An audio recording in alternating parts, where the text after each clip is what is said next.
हे family, जय मसीह की, प्रेज लॉर्ड। आप सभी लोग बहुत ब्लेस्ड होंगे प्रभु के अनुग्रह में, प्रभु की दया में।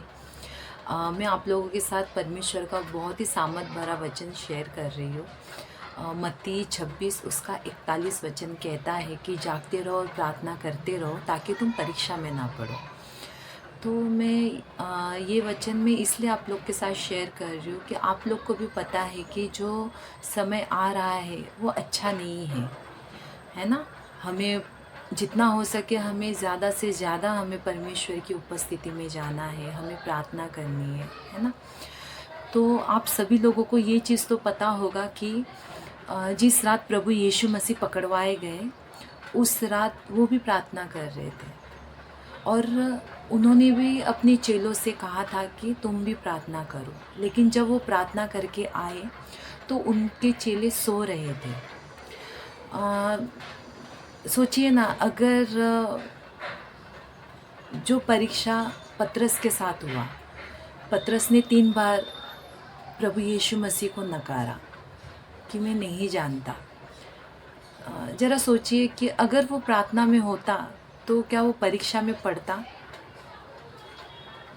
अगर वो परीक्षा में पढ़ता तो वो जल्दी से उस परीक्षा से बाहर नहीं निकलता। जैसे कि अगर आप आगे पढ़ोगे तो प्रभु यीशु मसीह भी उस क्रूस पर चढ़े हमारे पापों को लेके। और आप जैसे आगे और बाइबल पढ़ते हो तो उसमें लिखा हुआ है कि प्रभु यीशु मसीह कुछ घंटे में उन्होंने अपना प्राण छोड़ दिया शरीर से। ये बातें मैं आप लोग के साथ इसलिए कह रही हूँ कि वो प्रार्थना में थे और प्रार्थना की वजह से वो परीक्षा तो आया, बट वो परीक्षा कुछ क्षण के लिए था और वो तुरंत उस परीक्षा से वो बाहर निकल गए।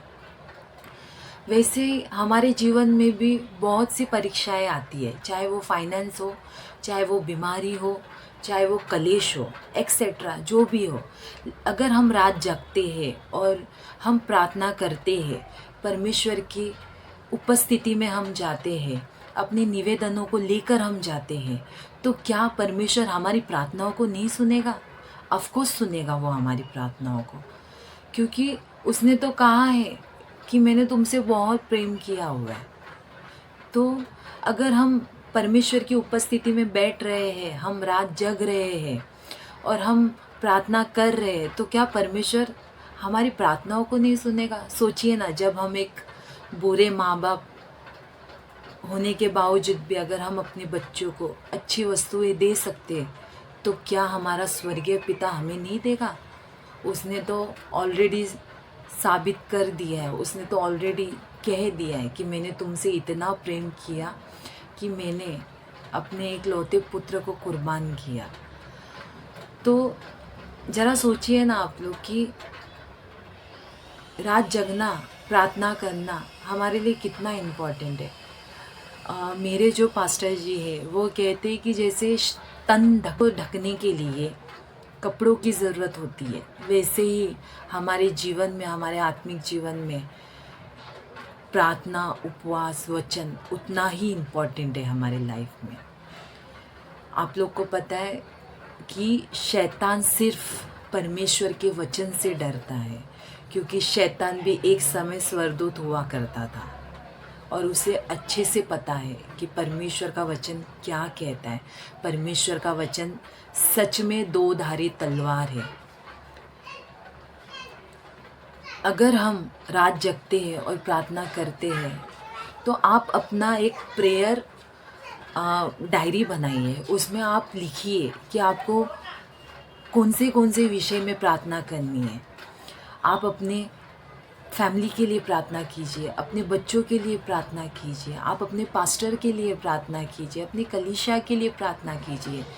आप जो कंट्री में रहते हो, जो देश में आप रहते हो, उस देश के लिए प्रार्थना कीजिए, उस देश के गवर्नमेंट के लिए प्रार्थना कीजिए, वहाँ के लोगों के लिए प्रार्थना कीजिए। परमेश्वर से कहिए कि परमेश्वर तेरी बेदारी आए, तेरा आत्मा लोगों को छुए, ताकि बहुत से रूह बचे, ताकि वो रूह नर्क में ना जाए, परमेश्वर के साथ स्वर्ग में रहे, है ना।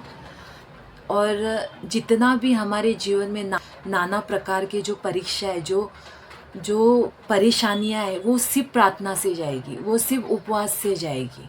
और ऐसा नहीं कि हम एक दो दिन प्रार्थना करें तो बस हो गया, नहीं। जब तक हम है इस धरती में हमें प्रार्थना करनी है, क्योंकि प्रार्थना करने से बदल जाते, प्रार्थना करने से मौसम भी बदल जाते, प्रार्थना करने से वो समय भी बदल जाता है, क्योंकि प्रार्थना इतना पावरफुल है। वचन कहता है, अगर आप जैसे आगे और भी पढ़ोगे, कितने परमेश्वर के नबी लोग ने प्रार्थना की, देश बदल गया, देश के रूल रेगुलेशन बदल गए। प्रार्थना हमारे जीवन का बहुत इम्पोर्टेंट एक शैली है, जो हमारी लाइफ में बहुत इम्पोर्टेंट है। प्रार्थना स्वयं प्रभु यीशु मसीह खुद इस धरती पे जन्म लिया एक मनुष्य रूप में, और उन्होंने हमें सिखाया कि तुम्हें संसार में रह के किस तरीके से रहना है, किस तरीके से प्रार्थना करनी है। स्वयं वो पिता के पुत्र होने के बावजूद भी उन्होंने हमें सिखाया, तो हम क्यों नहीं कर रहे। आगे हम अगर पढ़ते हैं कि जागते रहो और प्रार्थना करते रहो ताकि तुम परीक्षा में ना पढ़ो, तो आगे और भी लिखा हुआ है कि आत्मा तो तैयार है परंतु शरीर दुर्बल है। मतलब क्या, कि जब भी हम प्रार्थना करने बैठते हैं तो हमारे अंदर वो आलस आ जाती है। हाँ, ऐसा लगता है कि हम ना करें, या हमारा सर दुखेगा, या कुछ भी होगा, बट वो होता है हमारे साथ। लेकिन जब हम एक निर्णय ले लेते ना कि नहीं, हमें रात जगनी और हमें प्रार्थना करनी है, तो वो होता ही है। मेरे साथ हुआ है, मेरी लाइफ बदली है। मेरी जो पहले आधे घंटे का, जो 1 घंटे का जो प्रार्थना रहता था, आज वो टाइम मेरा चेंज हो चुका है। मेरे बच्चे, जब मैं उनको कोई बात कहती हूँ और वो जब मेरी बात सुनते हैं, वो मानते हैं, तो मुझे कितनी खुशी महसूस होती है। मैं बहुत खुश होती हूँ और मैं अपने आप को बहुत ब्लेस समझती हूँ। तो सोचिए ना, जब हम अपने परमेश्वर के आज्ञाओं को हम मानते, उनकी बात को हम जोहते हैं, तो हमारा स्वर्गीय पिता हमसे कितना खुश होता होगा। उसने तो हमें अपने स्वरूप में बनाया, उसने तो हमें अपनी समानता में बनाया, उसने तो यहाँ तक कि हमारे ज़ुबान में अपनी सामत को उंडेला हुआ है। तो क्यों ना आज हम सभी लोग एक निर्णय लेते हैं, जितने भी जन इन वचनों को सुन रहे हैं, जो बातें मैं आप लोग के साथ शेयर कर रही हूँ, क्यों ना हम आज एक निर्णय लें कि नहीं, हमें भी रात जगनी है, हमें भी परमेश्वर की उपस्थिति में जाना है। निवेदन के साथ, आप लोग को पता है कि आने वाला समय बहुत ख़राब है, लेकिन जो लोग प्रार्थना करेंगे, जो लोग उपवास करेंगे, जो लोग वचन को पढ़ेंगे, पर वचन के अनुसार चलेंगे, वो चमकेंगे।